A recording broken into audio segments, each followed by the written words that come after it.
स्वागत है आपका हमारे YouTube चैनल विजय कोचिंग क्लासेस में। आज हम बात करेंगे भौतिक विज्ञान की पाठ 1 जिसका नाम है वैद्युत आवेश तथा वैद्युत क्षेत्र। इसमें एक महत्वपूर्ण टॉपिक आता है जिसका नाम है वैद्युत फ्लक्स। आप लोग जानते भी होंगे, एक पिछले कई सालों से पूछा जाता है जिसका नाम है वैद्युत फ्लक्स। याद रहिएगा, एक महत्वपूर्ण टॉपिक है वैद्युत फ्लक्स। पूछता है वैद्युत फ्लक्स किसे कहते हैं, इसका मात्रक, बीमा और सूत्र की उत्पत्ति कीजिए। याद रहिएगा, वैद्युत फ्लक्स को हम फाई ई से दर्शाते हैं। किससे दर्शाते हैं? वैद्युत फ्लक्स फाई ई से दर्शाते हैं। बोलिएगा मत, वैद्युत फ्लक्स को किससे दर्शाते हैं? फाई ई से। परिभाषा क्या है इसका, देख लीजिए। किसी क्षेत्रफल से हम ये बात करेंगे, जो हमने एक आयताकार आकृति दिया है उसको हम नाम दे रहे हैं किसी क्षेत्रफल। किसी क्षेत्रफल से और इससे होकर गुजर के जाएंगे, याद रखिएगा, जो जाने वाले हैं उसको कहेंगे हम वैद्युत बल रेखा। कौन सी रेखा? सब लोग बताइए। वैद्युत बल रेखा। याद रखिए, इस रेखा का क्या नाम है? वैद्युत बल रेखा। कौन सा रेखा? वैद्युत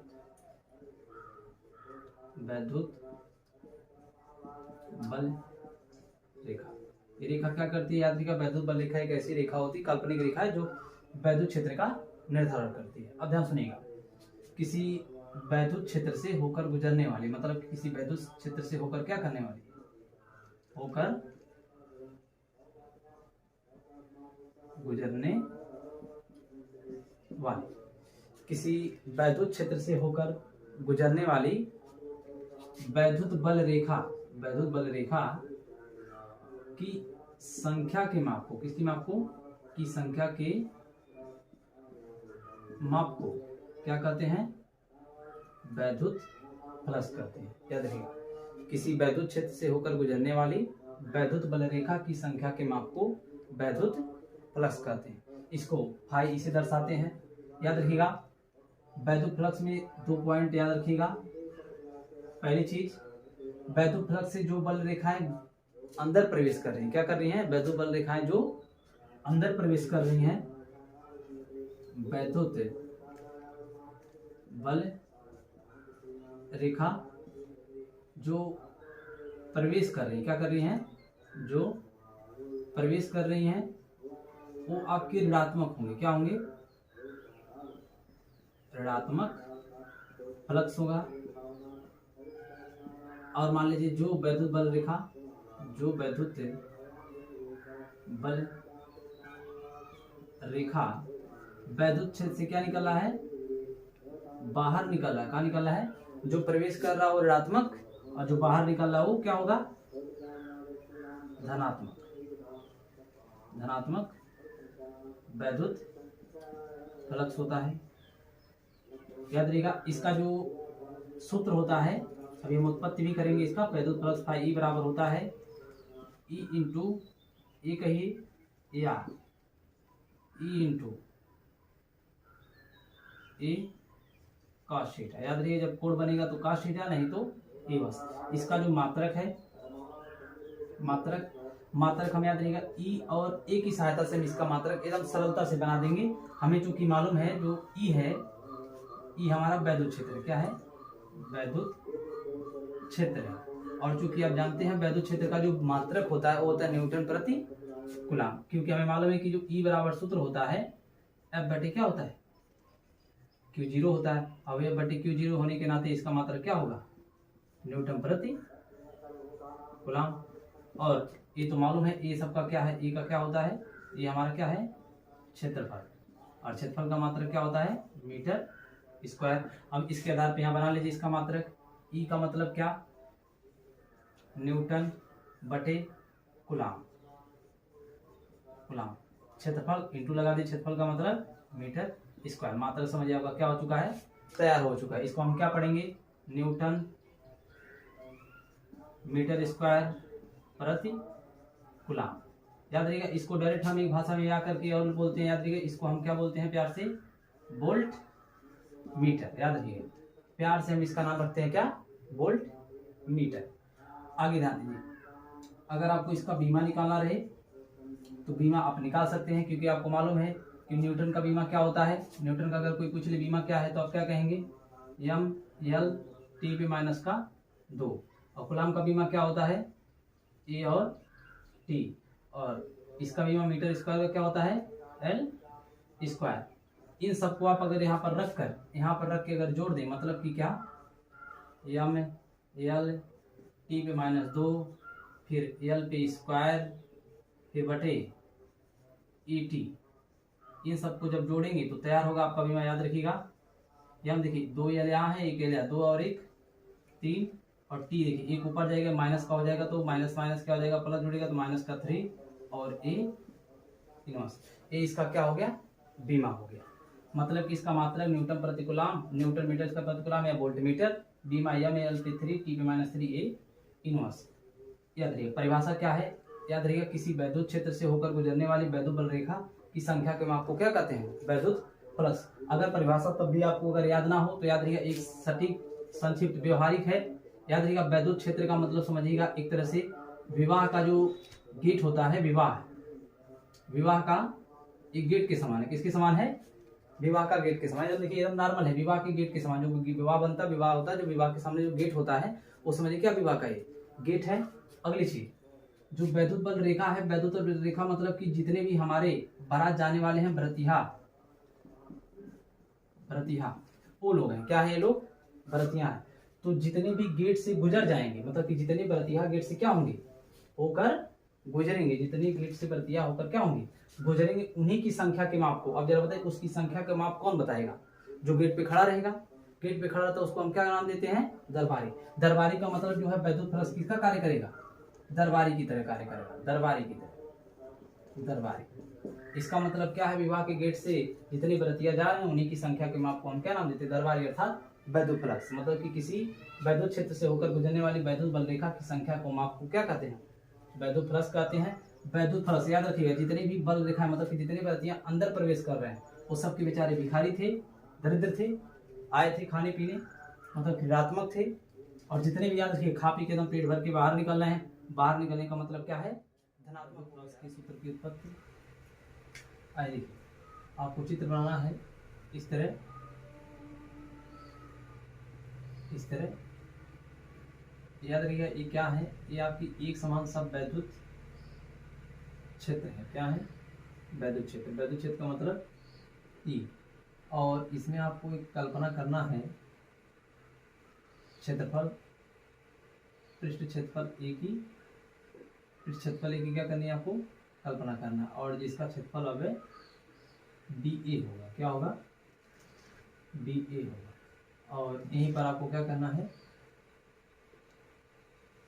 क्षेत्रफल अब डी ए है और पृष्ठीय क्षेत्रफल ए। और ये जो ये चीज है आपका क्या है, एक समान वैद्युत क्षेत्र। चलिए चित्र आप बस इतना बनाना है, लिखेंगे क्या, माना एक समान वैद्युत क्षेत्र जिसका पृष्ठीय क्षेत्र, मतलब ये पृष्ठीय क्षेत्र है, कौन सा क्षेत्र है, पृष्ठीय क्षेत्र ए है, जिसका क्षेत्रफल अवय डी ए है। तो क्षेत्रफल अवय से गुजरने वाला वैद्युत फलक, ध्यान दीजिएगा, क्षेत्रफल अवय डी ए है तो क्षेत्रफल अवय, क्षेत्रफल अवय से गुजरने वाला वैद्युत फ्लक्स, क्षेत्रफल अवय वैद्युत फ्लक्स क्या होगा, फाई बराबर, देखिए जो क्षेत्रफल अवय डी ए है और जो वैद्युत क्षेत्र की तीव्रता होता है वो अदिश गुणज होता है। अदिश गुणज मतलब कि ई इंटू डी, क्या है, ई इंटू डी ए। अभी क्षेत्रफल अवय से, अगर क्षेत्रफल अवय से ई इंटू डी ए है तो संपूर्ण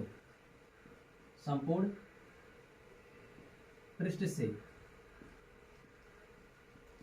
गुजरने वाला वैद्युत फ्लक्स, संपूर्ण का मतलब कि पूरा जो क्षेत्र है जिसका नाम हम ए दिए हैं उससे गुजरने वाला वैद्युत फ्लक्स। जो ही संपूर्ण आएगा वहां पर आपको समाकलन लगा लेना है। भाई ई बराबर समाकलन ई इंटू डी, ई को हम बाहर निकालेंगे। भाई ई बराबर, एकदम बहुत सरल है, थोड़ा ध्यान लगा समझ लेंगे तो एकदम आपको आ जाएगा सूत्र बनाने इसका।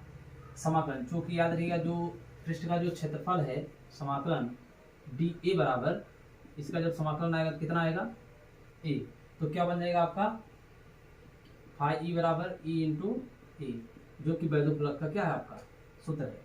यदि कोण मान लीजिए, यदि इनके बीच में कोण थीटा हो, कोण क्या हो थीटा हो, यदि कोण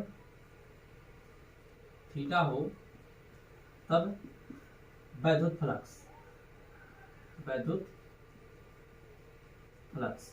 तब आपका वैद्युत फ्लक्स फाई ई बराबर हो जाएगा E into D A cos theta. बस ये आप उतार लीजिए, समझ, ये वेरी वेरी मोस्ट इंपॉर्टेंट है, याद रहिएगा वैद्युत फ्लक्स। चलिए नोट करिए इसको, नोट करने के बाद फिर हम आगे देखें। जल्दी नोट करिए।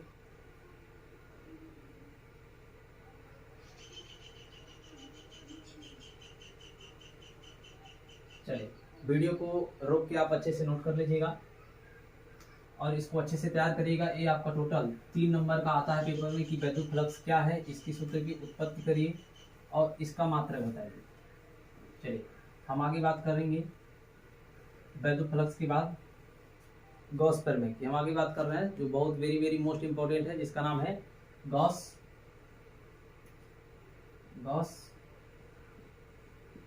प्रमेय। गॉस प्रमेय को हम गाउस प्रमेय भी कहेंगे। क्या कहेंगे? गाउस प्रमेय, याद रखिएगा गॉस प्रमेय या गॉस प्रमेय बहुत महत्वपूर्ण है। ये कक्षा 12 के एग्जाम में बहुत बार पूछा गया है, लगभग आपको हर सेट में मिलेगा। इसको ध्यान से तैयार करिएगा। याद रखिए गॉस पूछता है गॉस प्रमेय क्या है, गॉस प्रमेय की उत्पत्ति कीजिए। याद रखिए गॉस प्रमेय है क्या? गॉस प्रमेय बताता है कि किसी बंद पृष्ठ है, किससे? किसी बंद पृष्ठ है। हमने कहा मान लीजिए आपका एक बंद पृष्ठ है, एक बंद पृष्ठ है। ये कहता है किसी बंद पृष्ठ से गुजरने वाला, किसी बंद पृष्ठ से गुजरने वाला, इससे होकर गुजरने वाला जितने भी होगा, बंद पृष्ठ से क्या गुजरने वाला, बंद पृष्ठ से गुजरने वाला जो वैद्युत फ्लक्स है, क्या है? वैद्युत फ्लक्स। बंद पृष्ठ से गुजरने वाला क्या चीज? वैद्युत फ्लक्स। उस पृष्ठ से बाद ये क्या चीज आपका है? बंद पृष्ठ है आपका। बंद पृष्ठ से गुजरने वाला वैद्युत फ्लक्स उस पृष्ठ से, उस पृष्ठ का मतलब कि यही बंद पृष्ठ, उस पृष्ठ से बाध्य कुल आवेश का, कितने आवेश का? कुल आवेश का, मतलब कि इसमें जितना भी आवेश आपका बधा है उसके कुल आवेश का 1/ε0 गुना होता है। उसे हम क्या नाम देते हैं? गॉस प्रमेय। देखिए गॉस प्रमेय क्या कहता है? किसी बंद पृष्ठ से, आपका बंद पृष्ठ है, किसी बंद पृष्ठ से गुजरने वाला वैद्युत फ्लक्स, किसी बंद पृष्ठ से गुजरने वाला क्या चीज? वैद्युत फ्लक्स। उस पृष्ठ से बाध्य कुल आवेश का कितना गुना होता है?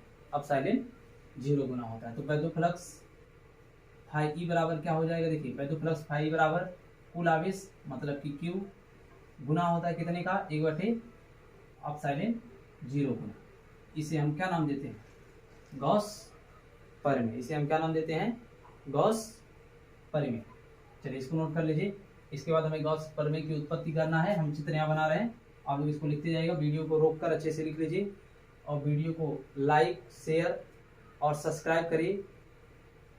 चलिए देखिए चित्र में देखिए आपको क्या करना है गॉस प्रमेय की अगर आप उत्पत्ति कर रहे हैं। चलिए यहाँ से आप हेडिंग डालेंगे, गॉस प्रमेय वाला लिख लीजिए। अच्छा लिखने के बाद गॉस प्रमेय की हेडिंग डालें। चलिए हो गया होगा। चलिए गॉस प्रमेय की उत्पत्ति। इसके बाद हम पढ़ेंगे गॉस प्रमेय की उत्पत्ति। ध्यान दीजिएगा, आपको पहले चित्र बनाना है कैसे कि माना बिंदु O पर प्लस Q आवेश स्थित है। माना आपका एक बिंदु O है जिस पे प्लस Q आवेश स्थित है। माना बिंदु O पर प्लस Q आवेश स्थित है जिसके चारों ओर एक गॉसीय पृष्ठ की क्या किया गया, कल्पना किया गया, जिसके चारों ओर एक गॉसीय पृष्ठ की क्या किया हमने, कल्पना किया गया। ये आपका क्या है, गॉसीय पृष्ठ, गॉसीय पृष्ठ की क्या किया आपने, कल्पना किया है। तो जो बिंदु O है, बिंदु O से r मीटर की दूरी पे, कितने मीटर की दूरी पे, r मीटर की दूरी पर एक बिंदु P है जिसका क्षेत्रफल अवय, याद रहे एक बिंदु P है जिसपे आपको, जिसकी वैद्युत क्षेत्र की तीव्रता E और इसका पृष्ठीय क्षेत्रफल कितना है, D, कितना है पृष्ठीय क्षेत्रफल D है। देखिए पृष्ठीय क्षेत्रफल जो है आपका कितना है, DA, पृष्ठीय क्षेत्रफल आपका DA और इनके बीच कोण थीटा है। आपको बस इतनी बातें लिखनी है, एक बार रिपीट कर दें, देख लीजिए चित्र से। माना बिंदु O पर प्लस Q आवेश स्थित है जिसके चारों ओर एक गॉसीय पृष्ठ की कल्पना किया, जिसके चारों ओर क्या किया, गॉसीय पृष्ठ की कल्पना किया। ठीक, बिंदु O से r मीटर की दूरी पर एक बिंदु P है जिसका क्षेत्रफल अवय DA और वैद्युत क्षेत्र की तीव्रता E है और इनके बीच की कोण थीटा है। हिंदी इतना लिखना, हिंदी आप मात्र चित्र से ही लिख दीजिएगा, याद रखिएगा बहुत सरल आपको हमने बताया है, इससे सरल आपको नामुमकिन है, किताब में भी इससे सरल नहीं लिखेगा। ये हमारे द्वारा जितना हमने मेहनत किया इस पे, वो हम मेहनत आपको दे रहे हैं, याद रखिएगा। देख लीजिए फिर से रिपीट कर रहे हैं एक बार और। किसी माना बिंदु O पर प्लस Q आवेश स्थित है जिससे r मीटर की दूरी पर एक बिंदु P है जिसके चारों ओर क्या किया हमने, गॉसीय पृष्ठ की कल्पना किया है जिसपे वैद्युत क्षेत्र, जिसका क्षेत्रफल है D है और इसपे वैद्युत क्षेत्र की तीव्रता E है और इसका थीटा कोण है। अब ध्यान सुनिएगा, आप क्या करेंगे इसके बाद, जो आपका क्षेत्रफल है किससे, अब देखिए ये किसी बिंदु आवेश के कारण है, तो आपको मालूम है पहले लेसन में पढ़ चुके हैं, किसी बिंदु आवेश के कारण किसी बिंदु पर वैद्युत क्षेत्र की तीव्रता, याद करिए कूलाम के नियम से, किसके नियम से, कूलाम के नियम से, किसी बिंदु पर वैद्युत क्षेत्र की तीव्रता कूलाम के नियम से आप पढ़ चुके हैं। E बराबर 1/4 पाई एप्सिलॉन 0 Q/r² होता है या नहीं होता है, होता है, याद रखिए क्या होता है, r²।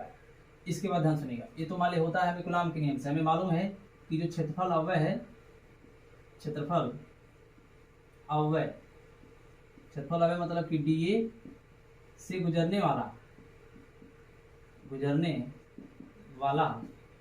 वैद्युत फ्लक्स, हमें यही चीज बात याद करनी है कि क्षेत्रफल अवय से गुजरने वाला वैद्युत फ्लक्स हमें कितना होता है, तो मतलब वैद्युत फ्लक्स फाई बराबर E इंटू कितना हो जाएगा, DA। बहुत सही, चलिए फाई बराबर क्या होगा, E इंटू DA। याद रहेगा ये जो हमारा निकल रहा है ये क्षेत्रफल अवय का है। अगर मान लीजिए संपूर्ण की बात करें, किसकी बात करें, संपूर्ण की बात करें, चलिए अगर आप चाहते हैं यहाँ पर तो कोण वाला भी रख लीजिए, चलिए कोण वाला भी कर लीजिए। मान लीजिए यदि कोण कितना हो, थीटा हो, तब क्या होगा, फाई बराबर आ जाएगा यहाँ पर क्या चीज, cos theta E into DA cos theta. ठीक, आप जरा ध्यान सुनिएगा, कुछ नहीं करना है, आप यहाँ पर ऐसे ही रहने दीजिए। आप यहाँ पर क्या करिए, इसको समीकरण 2 और इसको समीकरण 1 मान लीजिए। क्या मान लीजिए, समीकरण 1 और 2 मान लीजिए। समीकरण 1 का मान E वाले की जगह पे रख दीजिए। क्या करेंगे, समीकरण 1 का मान समीकरण किस में रखने पे, 2 में रखने पे, तो क्या तैयार होगा, फाई बराबर आपका हो जाएगा 1/4 पाई एप्सिलॉन 0 Q भैया है, फिर उसके बाद पूरा उतर जाएगा DA cos थीटा बटे r²। ठीक, ये आपका इतना बन चुका है, याद रखिएगा। यहाँ पर क्या करना है, Q/4 एप्सिलॉन 0 को बाहर ले लेंगे, याद रखिएगा। इसके बाद हम कर लेंगे, देखिए फाई बराबर Q/4 पाई एप्सिलॉन 0, नहीं तो ये क्या करना है, इससे अच्छा है कि एक बार तुरंत संपूर्ण वैद्युत फ्लक्स निकाल लीजिए, संपूर्ण वैद्युत या फिर संपूर्ण पृष्ठ से गुजरने वाला वैद्युत फ्लक्स, संपूर्ण पृष्ठ से गुजरने वाला वैद्युत फ्लक्स। अगर संपूर्ण पृष्ठ के वैद्युत फ्लक्स से बात करेगा तुरंत क्या लगा देना, आपको मालूम है समाकलन। क्या लगा देना है, समाकलन। तो 1/4πε0 Q dA cos थीटा बटे r²। यहाँ से कुछ मत करिए, Q बटे इसको हम बाहर निकालेंगे तो हमें मालूम है कि हमारा फाई बराबर क्या बचेगा, समाकलन। इसको बाहर निकाल लीजिए, Q बटे 4πε0 समाकलन dA cos थीटा बटे r²। ये हमारा बच गया। हमें मालूम है जब यहाँ से कॉमन लेंगे Q बटे 1/4πε0 तो हमारा dA cos थीटा बटे r² बच जाएगा। इसके बाद अब कुछ नहीं करना, आपको याद रहेगा। आपको मालूम है चूंकि धन कोण, क्या चीज, चूंकि धन कोण, कौन सा कोण, धन कोण डी ओमेगा बराबर कौन सा, मान लीजिए अगर इसको हम मिलाएं ऐसे, याद रहे इन रेखाओं को अगर हम आपस में मिलाएं जो पृष्ठीय क्षेत्रफल है और इसको हम अगर पूरा मिलाएं, अगर ऐसे डाट डाट रेखाओं से डाट डाट से अगर मिलाएंगे तो इसके बीच में कोण बनेगा जिसको हम नाम क्या देंगे, धन कोण। कौन सा कोण नाम देंगे, धन कोण। तब धन कोण डी ओमेगा बराबर क्या होगा, dA cos थीटा बटे r²। इसका मतलब जो समाकलन करेंगे हम इसका, जब ये हमारा पूरा हट के क्या आ जाएगा यहाँ पर, फाई बराबर क्या होगा आपका 1/4πε0 यहाँ क्यों रखे रहिए, समाकलन क्या होगा डी ओमेगा। मतलब ये चीज पूरा हट गया, इसके जगह क्या आ गया, डी ओमेगा आ गया। आगे देखिए, कुछ नहीं करना। इसके बाद आपको मालूम है गोले का जो आपका पृष्ठ है आपका, चूंकि समाकलन डी ओमेगा बराबर कितना होगा, 4π। क्या है, बस इसी को याद कर लीजिए, डी ओमेगा बराबर कितना आएगा, 4π। पेपर में यही आपको याद आ जाए तो निगमन आपको समझिए आ गया। इससे छोटा और सरल निगमन नामुमकिन है, याद रखिएगा। इससे छोटा सरल क्या होगा आपका, Q बटे 4πε0 गुणे 4π। अब देखिए 4π से 4π कट गया और हमें क्या बचा, फाई बराबर Q बटे ε0। ये हमारा क्या है, वैद्युत फ्लक्स की सूत्र का उत्पत्ति, गॉस प्रमेय की क्या हो गई, हमारी उत्पत्ति हो गई। अगर आपसे कोई पूछ ले जहां बताओ फाई क्या है, तो आपको मालूम है फाई क्या है, वैद्युत फ्लक्स है। आपसे कोई पूछ ले क्यू क्या है, तो आप क्या कहेंगे, क्यू क्या है, आवेश है। और फाई ε0 क्या है, वैद्युतशीलता है, वैद्युतशीलता है। क्या है, वैद्युतशीलता। आप इसका मात्रा भी बना सकते हैं, याद रखिएगा।